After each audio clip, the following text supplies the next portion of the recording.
met with al-Sharaa. You are of Kurdish background. And obviously, there has been a lot of fear amongst minorities throughout Syria as to what his government is going to mean for their future, especially following the sectarian violence that we saw in the south, in Swid and Druze communities, for one. Tell us about that meeting that you had with him and what your take is on this. So the meeting was a very positive meeting. He had met with several members of Congress and members of the Senate. There were some hard questions that were asked, and his response was very diplomatic. We really heard what we wanted to hear, which was Syria wanting to have strong allies, be strong allies of the U.S. And of the West. So, we have to remember, that this is a very complicated effort to move towards normalization. We also have to remember that there are only 11 months post-fall of the Assad regime. And so, it was a breeding ground of terrorism by the Iranian regime.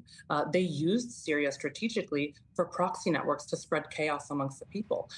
So Syria is really trying to recover from that. The people are ready for these negotiations. They want to normalize. They love being allies of the U.S.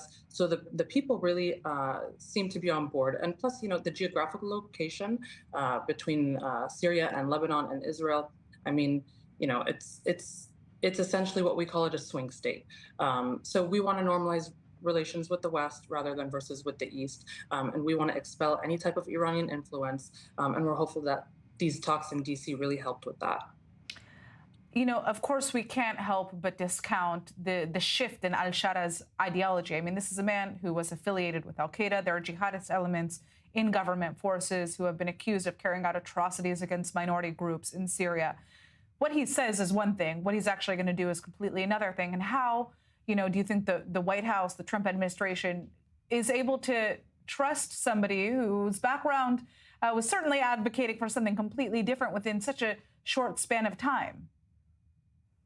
So look, if we're looking at this as a greater picture of things, the Syrian people are tired and they're exhausted. So what we're hopeful for is President al-Sharaa, and from what we saw in the meetings in D.C., he is reflecting the voice of the people. There might be some hurdles and obstacles along the way, but we're going to have to move through that somehow. And we're hopeful that Washington will be able to help and assist with that.